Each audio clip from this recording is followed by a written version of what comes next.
Election results వచ్చే వరకు godown లో ఉన్న ఒక్కడు కూడా బయటికి వెళ్ళటానికి వీల్లేదు. జగపతి, నువ్వు ఈ రోజున ప్రజల నోరు మూసి నీ అధికారాన్ని పొందగలవేమో గాని నీ పాపం తెలిసిన రోజున ఆ ప్రజలే నీ అధికారాన్ని అహంకారాన్ని నేలమట్టం చేస్తారు. నీ పతనాన్ని చూడండి, నిద్రపోను రా రాస్కల్. నా పతనం కాదే, నీ పతనం గురించి ఆలోచించు.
లేడు, జగపతి అంత చూస్తానని వెళ్ళాడు.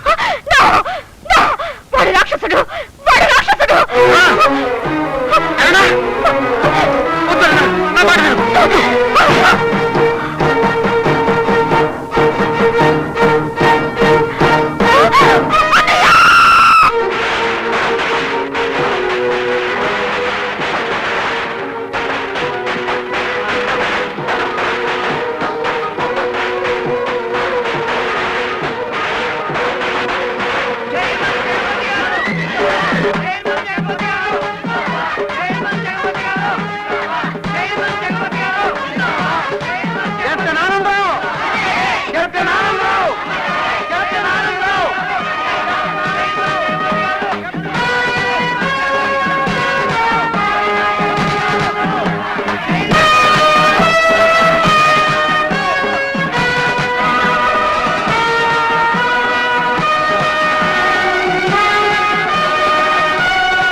మాటా మంతి లేకుండా అట్ట కాలుగాల్ని పిల్లిలాగా తిరుగుతున్నావు.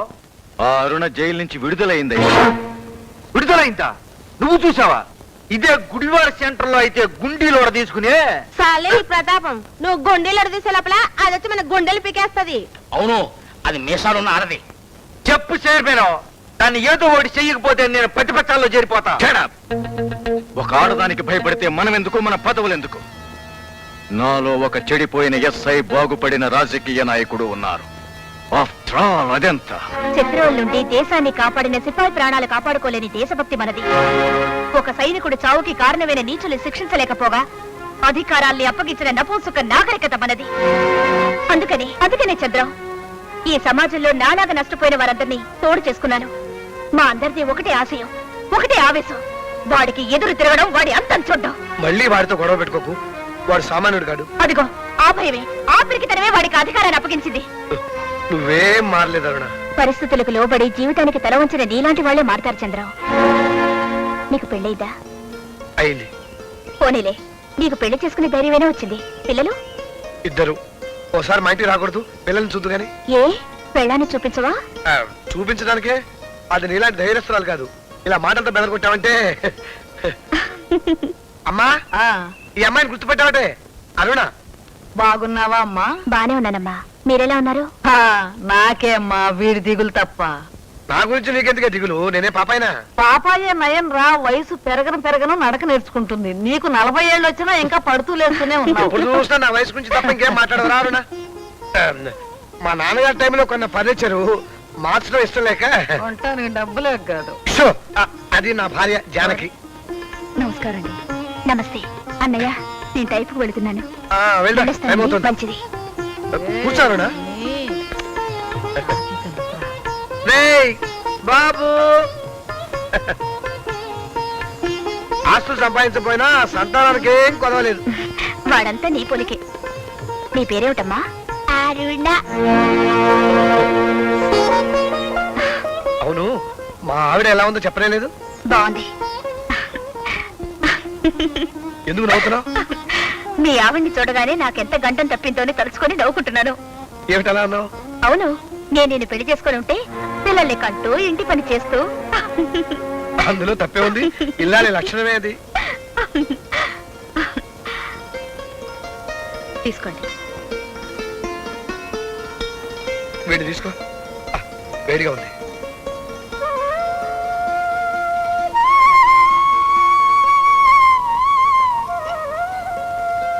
వస్తాను చంద్ర. వీలున్నప్పుడల్లా జానకి ఇంటికి తీసుకురా. తప్పకుండా. వస్తావుగా జానకి? అలాగే.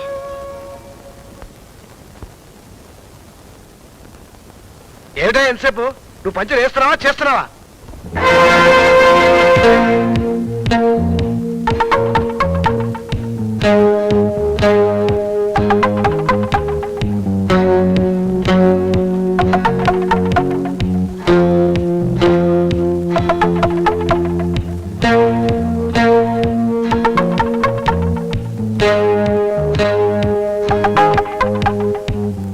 హలో.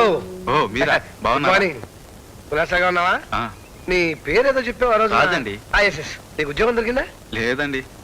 మీ నాన్నగారు ఏం చేస్తున్నారు? గుంటూరులో సేల్స్ సర్వీస్ ఆఫీసర్. గుంటూరులో మీ నాన్నగారు అంటే నువ్వు ఇక్కడేం చేస్తున్నావు? టైప్ నేర్చుకుంటున్నానండి. గుంటూరులో లేదా టైపు? ఉందనుకోండి, కానీ ఏంటి, ఎవరైనా ప్రేమించావా? అబ్బే అదేం లేదు. పర్లేదు, మొహమాట పడకుండా చెప్పు. ఎవరు? నాతో పాటు టైప్ నేర్చుకుంటుంది. పేరు? రాజీ అని. ఏమిటండి? నిరుద్యోగ ప్రేమలో పడితే సగం ఉద్యోగంలో ఉన్నట్టే. అయినా ఏం లాభం సార్, మా ప్రేమ ప్రేమగానే మిగిలేటట్టుంది. అదేమిటి? ఆ అమ్మాయికి ఒక అన్న ఉన్నాడండి, వాడు మంచివాడు కాదట. మా పెళ్లికి అతను ఒప్పుకుంటాడో లేదనని తను భయపడుతుంది. వాళ్ళ అన్నయ్య నువ్వు చూసావా? చూడలేదు. వాడి మాట వింటే అసహ్యంగా. అదే, ఆ అనుమానమే రాకూడదు. నన్ను చూడు, పైకి చెడ్డవాళ్ళలా కనిపిస్తాను. నేను ఎంత మంచివాడినో ఎవరికి తెలియదు. మీరు మంచివాళ్ళు అంటే నాకు తెలుసు, కానీ వాడితో వెధల. నాకు ఆఫీస్ టైం అయింది, నేను వస్తాను. ఇది ఆ కాకినాడ సంబంధమే అయి ఉంటది. నా బిడ్డ నచ్చిందని రాసి ఉంటారు. ఏం రాశారమ్మా? రాజీ వాళ్ళకి నచ్చలేదట. 50,000 కట్నం ఇస్తే ఆలోచిస్తారట.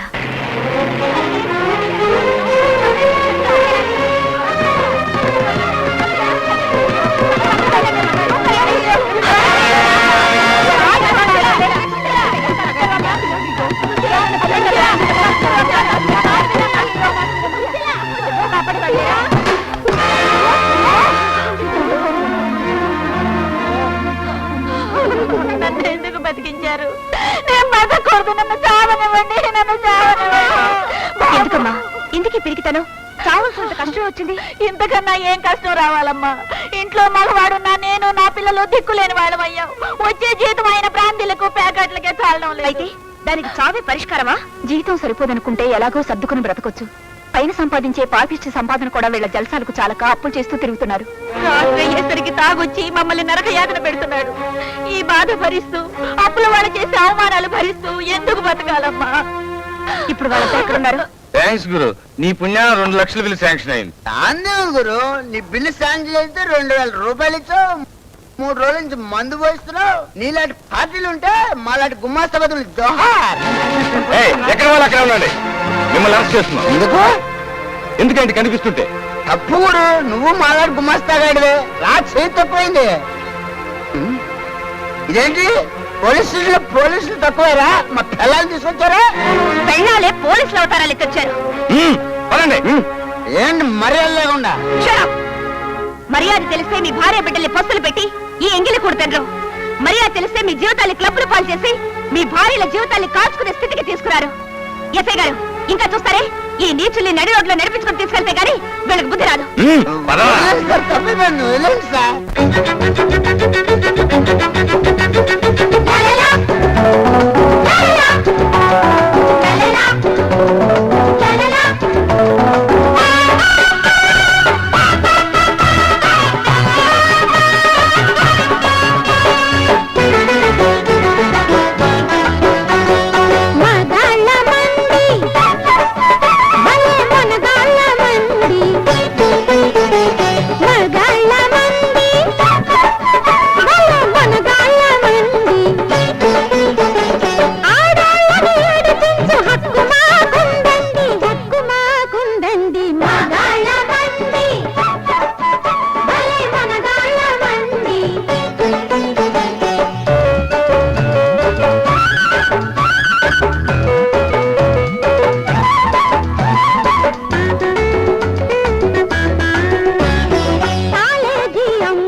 కన్ను గీటి గీటేసి ప్రేమంటూ దోమంటూ పెద్ద పెద్ద పేర్లు చెప్పి